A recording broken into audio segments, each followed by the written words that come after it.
Hello, dear ones. Today I'd like to talk to you about how we meet people who challenge us, particularly in the stories that are central to our own sense of self, and people who are practicing oppression, or people who are encouraging hate, or people who really feel that the only way to be is their way. It is a challenge to stay open hearted when meeting those folks, especially when we find out they're us. So, the first part is to recognize when we ourselves may be so tied to a way of being that we're adding to oppression, that we're adding to people's suffering, including perhaps even our own, by the stories we're living. Sometimes we can be the very challenging people. We can be challenged by ourselves. We might have a very strong critical voice that is busy tearing ourselves apart. We might have an extremely strong sense of insufficiency, of not enoughness, of never going to be enough.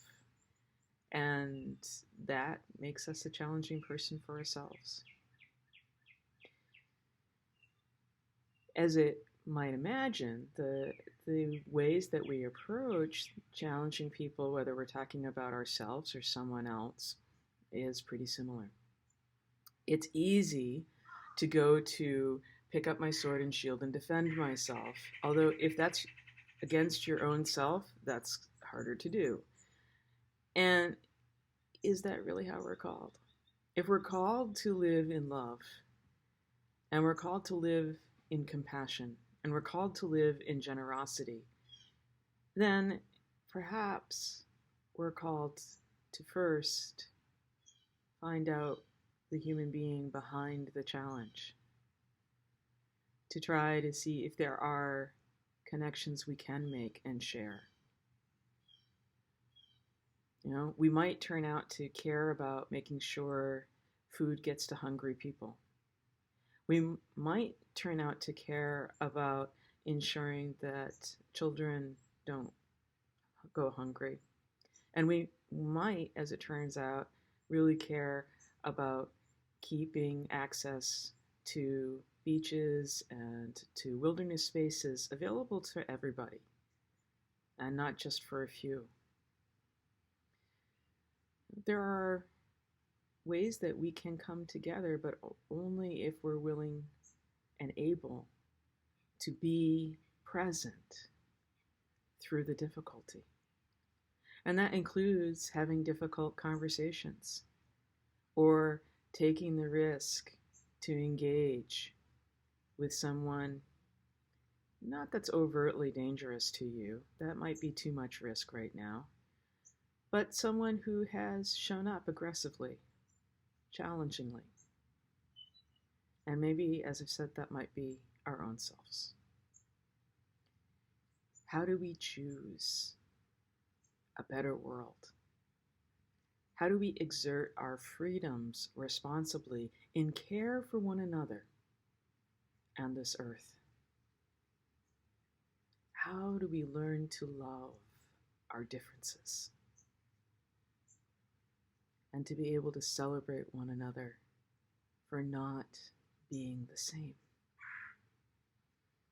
What are the core values that we can share, even though there are maybe core values we can't?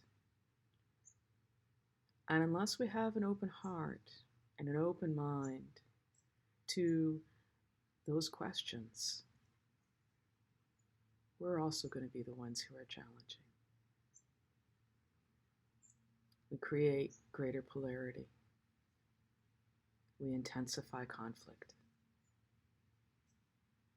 And the first part of reducing any sort of social conflict challenge is curiosity. Why is this happening? What's going on? How does this fit with somebody else's story and their sense of who they are and how they're called into the world? And that also means we need to know for ourselves our own stories, who we are, how our identities intersect with different privileges and different experiences of oppression, how we are called in the world.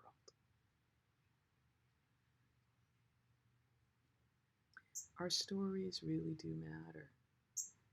They create so much suffering and so much liberation.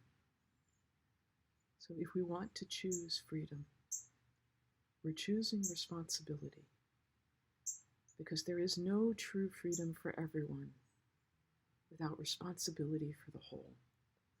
We are on this earth together, and together we need to find our way forward.